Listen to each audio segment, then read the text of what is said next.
국힘 얘기를 좀 해보겠습니다. 전 일타 역사 강사죠. 전한길 씨가 국힘에 입당을 했는데, 그러니까 사실 김계리 입당 때는 국힘이 막았잖아요.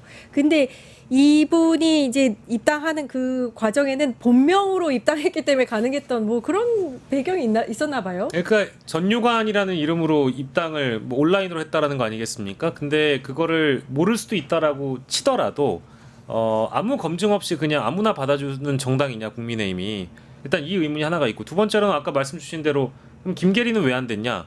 김계리는 본명이어서 안 된 거냐? 김계리가 누군지 알았기 때문에 안 받아주는 거냐? 뭐 그러면 우리가 그냥 툭 까놓고 얘기해가지고 김계리는 되고 김계리는 안 되고 전환길은 되는 그림이 되는 거잖아요, 자연스럽게. 네. 그러면 뭐 여기서 이제 김계리 의문의 일패가 되는 거고요. 그리고 오늘 송원석 비대위원장이 전환길에 대한 이 검토를 좀 새롭게 하겠다라는 식의 뉘앙스의 언급은 나왔습니다만, 저는 국민의힘에서 과연 검토 끝에 전환길 씨를 출당시키거나 하는 조치를 할 것 같지는 않아요. 왜냐하면 지금 이미 너무 많은 국민의힘 지지층들 중에 일부, 여전히 윤석열을 그리워하는 당원들이 전환길의 입당을 환영하고 있고, 저 정당에 있는 국회의원들 중에는 전환길이 필요한 사람이 있습니다. 그래서 전환길을 그대로 내칠 가능성은 저는 매우 적다라고 보고 있습니다. 네, 전한길 씨 목소리가 매우 크더라고요. 자신을 내치지 말고 품어라. 그리고 이제 당대표 나가겠다. 얘기까지 하고 있습니다. 이게 참 어처구니 없는 상황인데, 일단 문제가 국민의힘이 내부를 수습을 못하고 있잖아요. 저기 비상대책위원회 지금 체제인데 혁신위원회를 또 따로 꾸린 체제인데, 또 거기서도 또 혁신도 비대위도 제대로 지도부가 있긴 한 거냐 싶을 정도의 어떤 행보들을 보이고 있지 않습니까? 그런 상황이다 보니까 좀 전에 박영식 에디터가 얘기했다시피 누군가 그 와중에 또 이른바 이제 뭐 김상욱 의원의 표현을 빌자면, 민주당 의원의 표현을 빌자면 언더찐이라 그래서 그러거나 말거나 나는 내 지역구 관리만 하면 나는 배치 다른데 별 문제 없다, 이런 사람들이 또 대다수인 거예요. 그러니까 굉장히 시끄러운데 지도력은 없고 그러거나 말거나 자기 갈 길만 가는 사람들이 있는데, 그 공란에서도 또 그 와중에 싸우는데 나는 특별히 세력이 없네 하는 사람들은 전환길을 잡을 수밖에 없거든요.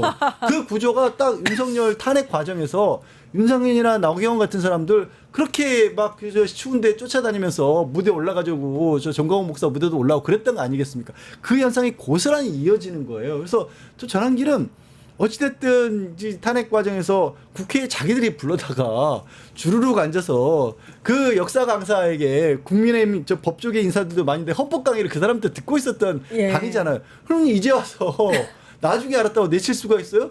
게다가 이 양반도 지금 본인이 직접 원래 이 스피커였다가 지금도 본인이 유튜브까지 하면서 떠들어대고 있으니까 이러지도 못하고 저러지도 못하고 있죠. 딱 그냥 국민의힘의 현실이에요, 이게. 국힘 입장에서는 네. 이러지도 저러지도. 오늘 이제 채널A의 단독 보도였었는데, 원래 이제 최고위원 출마 의향이 있다 뉘앙스로 이야기를 했는데 당대표까지 나간다고 얘기를 했대요. 그러니까 윤석열을 지지하는 후보가 없으면 당대표 출마하겠다, 이렇게 얘기까지 했다는데, 이분 왜 이러는 걸까요, 특보님? 지금 이제 이러고 저러고 얘기가 나오는데, 송원석 위원장이 비상대책위원장이 이제 뭐라고 했잖아요. 한 개인의 입당에 대해서 호들갑 떨 거 없다. 근데 이거는 사실은 입당을 허용한 거라고 봐야 됩니다. 그러니까 뭐 절차 문제를 얘기하는데 당원 자격 심사라든가 이런 거 충분히 할 수 있어요. 그러니까 이 사람을 받지 않으려고 하면. 근데 지금 그런 얘기는 없고 이거 가지고 호들갑 떨 필요 없다 이렇게 얘기했지 않습니까? 예. 이건 사실상 입당 허용했다는 얘기로 받아들여야 될 것 같아요. 근데 이제 왜 그러느냐. 지금 이제 변호사님도 다 얘기를 하셨지만 이 당은 지금 그렇게 할 수밖에 없어요. 송원석 비대위원장 자체가 윤 어게인 행사를 갔잖아요. 그러면은 전환길 씨 입장에서 보면, 아니 지네들이 저러는데 나를 받고 안 받고가 니네들이 무슨 자격으로 이렇게 할 거야라고 생각하지 않겠습니까? 그러니까 그 전환길 씨 입장에서는 오히려 자기가 보기에는 송원석이나 이런 사람들은 더 어정쩡한 사람으로 보일 거예요. 분명하지가 않고. 그러니까 오히려 지금 국민의힘 당원들이나 지지자들의 뜻을 대변하는 사람은 자기라고 생각을 하는 걸 거예요. 그러니까 전환길 씨 입장에서 보면은 자기 입당을 뭐 심사하겠다는 얘기가 별로 그나마 약하게 나오지만 그런 얘기 들으면은 굉장히 웃길 겁니다. 우리 이제 또 얘기하겠지만 윤희숙 혁신위원장이 자기가 혁신안 내세웠는데 다구당했다고 그랬잖아요. 네. 그 내용의 중요한 게 뭐냐면 뭐 사람을 뭐 나경원이라든가 송원석 의원이라든가 이 사람들 거취 표명해라 이런 내용도 있는데 그 혁신안에 이런 내용이 있어요. 당원 당규에 계엄 탄핵에 대한 사죄를 명시하자 이 그렇죠. 내용이 있습니다. 예, 예. 근데 이거 포함해서 다 비토당하고 다구당했다는 거예요. 그러니까 이런 거를 명시를 안 하고 제대로 사과한 건지 안 한 건지 이런 태도를 보이는 당이기 때문에 전환길 씨 문제를 처리할 수가 없습니다. 그러니까 저 당대표 출마한 그 전향자 의원이 그 얘기를 하잖아요. 이제 전환길 들어오면 국힘당은 망한 길로 간다. 전환길 들어오면 망한 길로 간다 이렇게 얘기하는데 전환길 한 명 때문에 망할 것 같지는 않은데 근데 굉장히 큰 상징이죠. 상징이다. 네. 아스팔트 구구 단체의 상징 중에 하나니까. 그렇죠. 진짜 그렇군요. 제가 가장 걱정하는 부분도 이 계엄 정국을 지나면서 있어서는 안 될 부분들이 뭐가 문제가 생겼냐면 부정선거를 공공연하게 주장하는 사람들이 공식적인 정치적 논평의 장으로 들어와 버렸습니다. 원래 공적 영역에 들어와서는 안 되는 사람들이거든요. 생각해 보시면 이 부정선거와 관련해서 저희를 가장 당혹하게 만들었던 인물은 저는 이제 개인적으로 황교안 전 권한대행이거든요. 법무부 장관 국무총리를 했고 대통령 권한대행을 했던 사람이 부정선거를 계속해서 주창하고 다니지만 그런데 이 공당에 그러니까 어떻게 보면 정치적인 공론의 장에 못 들어왔었어요. 그런데 이제는 전환길이라는 이름을 통해서 그게 공당이 제1야당이죠. 지금 국민의힘이 두 번째로 큰 당이고 107석을 가진 거대 정당인데 거기에 당대표라는 얘기를 할 정도의 상황이 만들어져 버린 거예요. 이거는 저는 대한민국 정치에서 굉장히 큰 위협이다. 이거는 꼭 막아야 된다. 이거 국민의힘이 잘 되길 바라는 마음이 아니라 이래서는 안 된다고 생각해요. 네, 에디터님도 한 말씀 해주시죠. 예, 뭐 사실 이번 주에 이 전환길 씨 관련돼서 이런저런 이야기 좀 다루면서 좀 피로감을 많이 느꼈습니다. 그러니까 왜냐하면 이게 우리 어떤 제도권 정치에서 다뤄지는 내용들이 저는 상식적이고 합리적인 이야기만 좀 다뤘으면 좋겠다라는 생각이 늘 있거든요. 근데 이미 내란이 어쨌든 정치적으로 윤석열은 파면 선고를 당한 상황이고 이제 형사적인 처벌만을 앞두고 있는 상황에서 과거에 여전히 살고 있는 이 극우의 인사들이 제도권 정치를 위협하는 것을 굳이 우리가 이렇게까지 경고를 계속 해주고 또 다뤄야 될지 어떤 그 좀 딜레마가 좀 있고요. 더 나아가서는 이거는 이제 국민의힘이 이제 자승자박이 되는 꼴이라서 자멸의 길로 지금 걸어가고 있는 중이라 이거를 제가 굳이 우려할 필요는 또 없을 것 같아요. 왜냐하면 스스로 깨우치는 방법밖에는 없기 때문에 네. 이런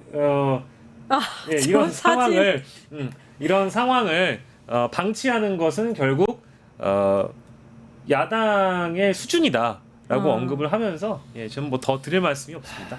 근데 또 한 말씀만 더 붙이면 변호사님 아까 양절 변호사님 말씀에 저는 100% 동의하는데 이거는 이 전환길 씨로 대변되는 한 세력이 이 당에 들어온다고 하는 거는 국민의힘 당만의 문제가 아닙니다. 이거는 우리 정치판 전체가 굉장히 왜곡될 가능성 그 통로를 열어놓는 거고 그래서 이거는 국민의힘 차원뿐만이 아니고 굉장히 우리 시민사회라든가 이런 데서 적극적으로 목소리를 내야 될 문제입니다.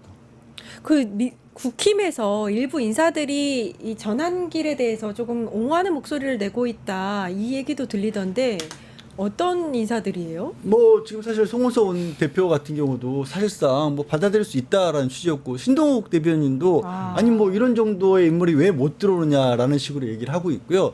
근데 이게 공통점이 아까 저기 이제 우리 박영식 엔터가 지적한 것처럼 자기 자리를 위협받고 있는 사람들, 뚜렷한 지지세가 없는 사람들. 이게 사실 왜 이렇게 되는지를 다시 또 거슬러 돌아가 보면 윤석열이라는 캐릭터는 여의도 정치권에서 발을 붙이고 성장한 캐릭터가 아니었습니다. 그리고 정치에 대해서 잘 알지도 못했어요. 그래서 윤석열은 극우 유튜버를 보고 정치를 배웠고 극우 유튜버를 지지하는 사람들이 윤석열 뒤에 있었던 거예요. 그래서 아시겠지만 계엄과 탄핵을 거치는 가운데서도 정광훈 이 세력들이 그 광화문을 자리 잡고 그거를 방패막이가 되셨었던 거거든요. 그게 제가 걱정하는 건 뭐냐면 미국의 트럼프가 딱 그런 식으로 해서 대통령 자리까지 두 번째에 올랐던 겁니다. 그리고 브라질이 민주주의가 위협받게 됐을 때 나섰던 것들이 바로 이런 세력들이었거든요. 그 나라가 그렇게까지 극우화되고 우경화되는데 브라질 같은 경우 10년에서 12년 정도 걸렸다고 하거든요. 예. 근데 한 가지 우리나라의 상황이 크게 다른 건 뭐냐면 참 어처구니가 좀 어이없긴 한데 말씀드린 것처럼 이들 세력을 필요로 하지 않는 세력이 또 국민의힘에는 대다수예요. 언더진윤이라고 하는 자기 지역의 세가 강한 사람들은 이들에게 또 의존할 필요도 없거든요. 그래서 아이러니하게도 이 사람들이 있어서 또 국민의힘이 극단적으로 쏠리지는 않는 효과도 있어요. 그들이 있어서 국민의힘이 바뀌지 않은데. 그래서 저는 기대컨대는 그런 어떤 미국이라든가 브라질 같은 쪽에서 같이 이 극우 세력이 크게 성장하지는 못할 걸로 기대를 하는데, 하지만 다시 한번 이제 우리 박영식 에디터는 아예 언급하고 싶지도 않지만 저도 예전엔 그랬거든요. 지금은 언급은 해주고 경각심은 가져야 될 만한 상황이 아닌가 싶어요. 아, 네. 투보님하고도 같은 의견이신 것 같고, 그러니까 근데 이 상황에서 국힘의 쇄신의 역할을 맡은 윤희숙 혁신위원장이 다구리를 당했다. 이제 어제 오늘 하루 종일 다구리 이 단어가 굉장히 회자가 되고 있는데 뭐 어떻게 한 거예요? 그 회의 그 와중에. 일단은 뭐 이제 그 비대위 비공개 회의에서 그 자신의 혁신안이 내팽개쳐졌다라는 거를 상징적으로 이제 표현한 거겠죠. 다구리 당했다 이건데. 일단 뭐 국립국어원에서는 그 일제식 잔재 표현이라고 다구리가 아니라 집단 문매라는 뭐 집단 문매. 폭행이라는 네. 그런 좋은 표현이 있다라는 말씀을 좀 더 드리고 싶고, 이것도 찾다 보니까 집단 린치의 경우에도 린치도 또 일본 말이라고 하더라고요.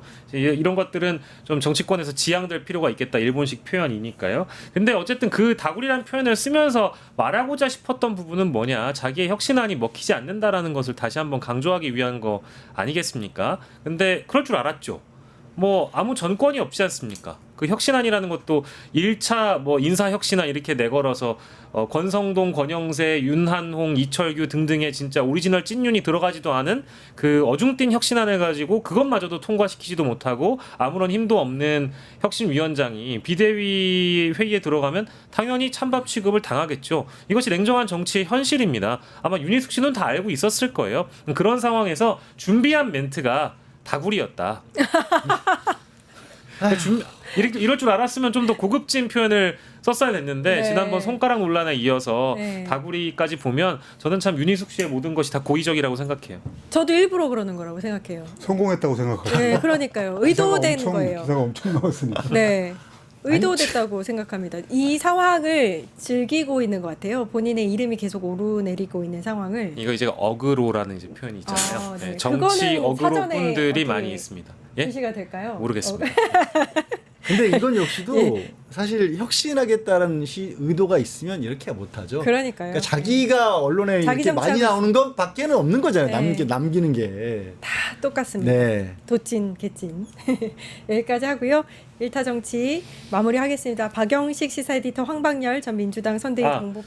예, 그 아까 네. 그 저희 그 전해드린 속보 내용은 네, 좀 네. 확인을 해보니까 그 일단은 송원석 그 비대위원장이 이 김병기 원내대표하고 인사청문 경고 보고서 채택 협의하는 건과 관련해서 실제 민주당의 입장을 전달을 한 거고요. 다만 이 김병기 원내대표가 기자들에게 따로 얘기한 부분은 일단은 입장 차이를 야당과 확인을 했고 계속 논의하기로 했는데, 일단 민주당 의견은 일관된다라는 입장은 뭐 맞다고 합니다. 즉 상임위에서 통보한 내용 중에는 그러니까 즉 여가부 장관 후보자와 관련돼서는 상임위원들이 이걸 통과시켜달라고 요구를 하고 있고, 또 교육부 장관 후보자와 관련돼서는 뭐 일단 결격할 만한 사유가 없다라는 그런 의견이 있다고 해서 그 있는 것 자체를 그냥 상임위의 의견을 존중한다. 상임위의 의견을 존중하는 것을 유지할 테니 주말에 다시 논의해보자라는 식으로 일단 마무리를 했다고 합니다. 그러면은 전체 채택을 이제 당론으로 갖고 있다고 봐야겠네요. 뭐 지금 오늘까지 그 인사청문회가 종료가 되면 그 후보자를 다 포함해서 주말에 또 다시 논의할 텐데 모르겠습니다. 그 사이에 입장 변화가 있을지 없을지는 뭐 여당의 선택이겠죠. 네. 여기까지 하겠습니다. 잘 정리해 주셔서 감사하고요. 양지열 변호사님, 황방열 민주당 선대위 공보특보님, 박영식 시사 에디터님 고생해 주셨습니다. 감사합니다. 고맙습니다. 네. 곧바로 이원재 끝내주는 경제 함께 해주시고요. 저희는 내일 4시 50분에 다시 찾아뵙겠습니다. 함께 해주신 여러분 감사합니다. 고맙습니다.